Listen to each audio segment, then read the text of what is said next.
مشروع القطار السريع فيه 3 انواع من القطارات. القطر الاولاني اللي هو اللي احنا فيه موجودين دلوقتي، اللي هو الديزيرو، اللي هو القطر الاقليمي، ده سرعته 160 كيلو.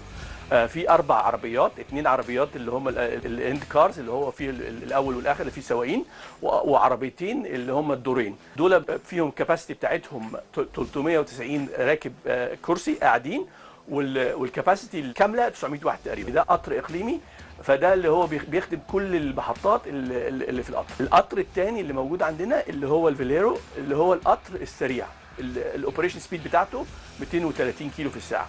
4 عربيات، الاربع عربيات دول ممكن برضو يربطوهم مع بعض يبقوا 8 عربيات، ودوت بيخدم ال 13 محطه في الخط الاخضر، وحوالي 26 المحافظات في الخط الازرق والاحمر. يعني ده اللي هو بيربط بين المحافظات والمدن الرئيسيه. النوع الثالث اللي هو الفيكتور. الفيكتور ده قطر اللوكوموتيف البضائع.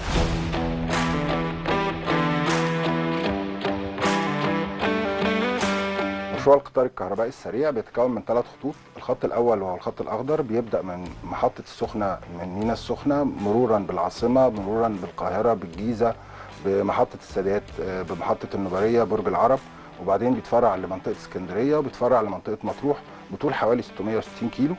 الخط الثاني بيبدا من محطه حدائق اكتوبر من الجيزه ويتجه جنوبا غرب طريق اسيوط الغربي مرورا بكل محافظات الصعيد حتى ابو سمبل. الخط الثالث وهو الخط الاحمر او الخط بيبدا من قنا، طوله حوالي 240 كيلو وبيتحرك من قنا، بيقطع جبال البحر الاحمر ويوصل لغايه ساحل البحر الاحمر في الغردقه ويتحرك جنوبا في اتجاه سفاجه. يمكن المنطقه بتاعه الخط الثاني والثالث ربطهم ببعض كانت لربط المناطق السياحيه او السياحه الشاطئيه اللي موجوده في منطقه الغردقه